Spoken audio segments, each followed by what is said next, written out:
Welcome to the Menopause Queen. Just a short podcast today that ties in with my theme for the month of May. This is the time of recording this particular episode, and it's all linked in with the word emanate. Emanating your energy, emanating the story that you wish to tell. I have been contacted by several women recently, either through social media, through what I've been posting, or privately, to say essentially that they have followed me for many years, and silently because I don't know who they are. And they have watched my journey. And not only do they admire it and get inspired by it, but they then realize how disconnected they are from their own bodies and how misaligned they are with what the story is inside them and the story that is playing outside of them. And it's touching, but it's also sad in some ways that we are so tied up and therefore not free in feeling like that we need to be, or we should be, certain stories in our lives, that we should emanate a certain energy from the inside, from the outside rather than going inside and reading the story that is there and putting that onto the outside. That's really affected me, and I know that it's something that I have worked very hard on myself to change. And when you start to shift perspective, when you start to change the narrative, what you emanate changes as well. So I want to start with a few lines that I actually wrote for my coaching group in France. And I'm going to translate them into English, which is quite rare for me. I'm usually translating English to French, but it goes like this. It starts with the real power is to not impose yourself. It's to emanate or to shine that energy out. Emanate isn't to do anything, and it's not to prove anything, and it's certainly not to convince other people of your stories. It's letting things shine. It's being fully, just fully being without barriers. It's when your energy speaks before your words. It's when your presence becomes a message in itself. It's when your alignment becomes magnetic, addictive, attractive. So here's the question. What story are you telling yourself right now? What role does your mind and your ego have in the energy that you are emanating outside of you now? And is that story true? Could you shift the story that you are telling yourself? During the menopause, oh my God, I think we have about 1,000 questions a day of, there's something not quite right and I don't know what it is. There's something that's not aligned and I don't know what it is. I'm angry, but I don't know why. I'm frustrated, I'm anxious, but I don't know why. Very often, when I've worked with women going through that period, when I've looked at my own trajectory and story, it's because the story that we're telling ourselves is not the story we want to be living. And as we're feeding our mind and therefore our ego with that information, the mind and the ego take over and they are living the life. They are emanating the energy. But it might not be what is aligned and authentically true. Now I'm going to come back to yoga theory here. In fact, Vedantic philosophy. They have a whole variety of ways of tackling what they call Maya, which is illusion or delusion. It's what you are telling yourself is true, and yet the reality is something different. And right now, in the times that we are living in, there's an awful lot of illusion And sometimes it takes a brave woman to step back from that and go, but that's just not true. That actually isn't the reality that I'm living and want to live. So in Vedantic philosophy, they have a thing called neti, which means you deny things twice and therefore it becomes a different reality. And they tell a story of a piece of rope that is lying on the floor.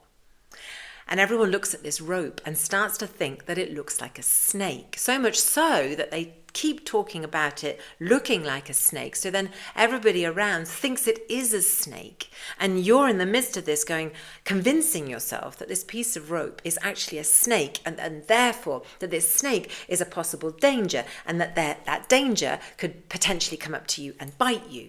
And it's a story that is then perpetuated by all the people around you until someone turns up who hasn't heard any of the chitter-chatter and picks the snake up off the floor and goes, this is just a piece of rope. And the reality hits the people around and they suddenly go, oh yeah, it's just a piece of rope. And then the mind goes, it's just a piece of rope. So then the ego can back down, the fear can subside, the nervous system goes, thank God for that, etc., etc. Now, the reason I'm saying this is the good news is you can tell yourself a different story. So if everything that you have lived so far and the story that other people have been telling you or that you've been telling yourself for all those years is actually not the true story, it's not the reality that you want to be living, the good news is you can change that. You can turn around and change that at any point in time. That's the fabulous bit of news that I have to share with you today. You can change the story. You can create your own freedom from within. You don't need anyone to tell you what that is. Only you know what your freedom is. Now, I'm reading a very beautiful book called The Magdalene Energy Revealed by Megan Waterson. And she quotes another book in there as well, actually talking about our perspective of freedom. And she talks about the idea that we, women in the West, have one idea of what freedom is.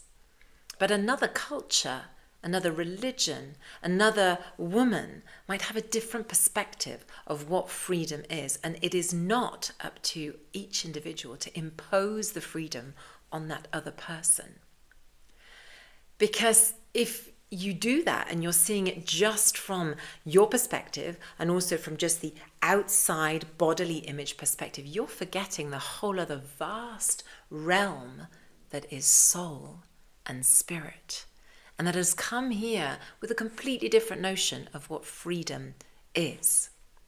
Now, I saw a family recently in Paris as I was going towards the metro. Reasonably early in the morning, I was going to catch a train, and I saw what I'm presuming is a Muslim family of mother, father, 3 children, walking towards a McDonald's. Nothing odd about that. The woman was veiled from head to toe with a complete face mask. You could see not even her eyes. And my Western woman feminist perspective would probably turn around and go, oh my God, how awful, that poor woman to be living in that cage.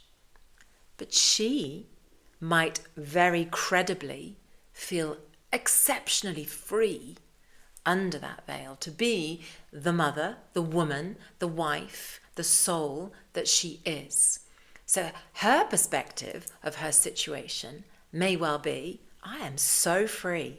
Oh my God, look at all these stupid women who are having to put makeup on or wear masks or dress in a certain way. I am so free in my body and in my spirit right now. It is simply a perspective of what your freedom and what your value and what your authenticity is. And that emanates outwards, because this is the thing.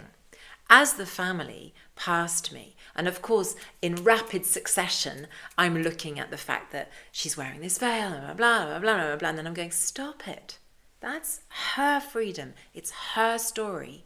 And she is living it fully, because this is the thing. She was almost floating by. There was a serenity, a peace, a dignity, a freedom about her and her family as they drifted across this incredibly busy street in Paris and drifted in to the McDonald's to have their food. They were emanating their silent pride. They were emanating their united energy. Now, I don't know their story. I know nothing about their family. I know nothing about their history, and I do not know what they then ordered in McDonald's. But what I do know is that it touched me because there were hardly any words exchanged. And there was a very beautiful energy around their family, but you felt that the woman was holding together all of that energy in a really serene, calm, and beautiful way. And maybe, just maybe, that was because she had the veils on her.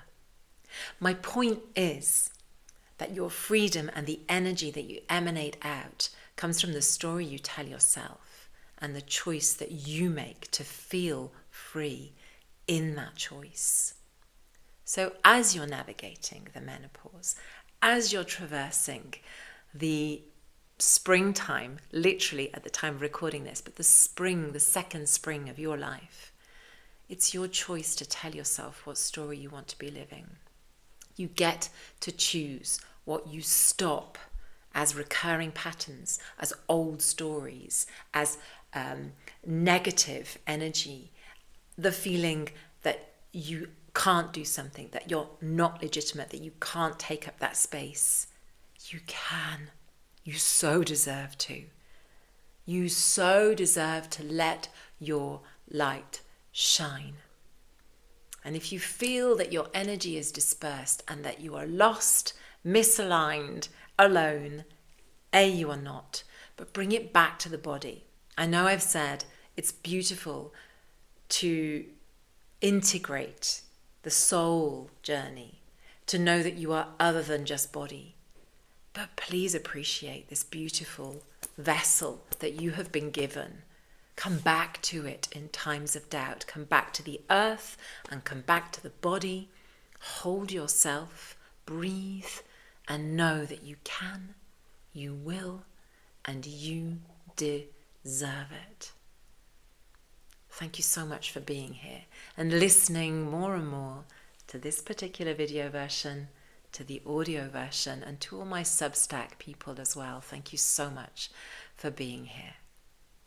Until the next time, please like, please share, please pass on this message, and most of all, please, Queen, shine.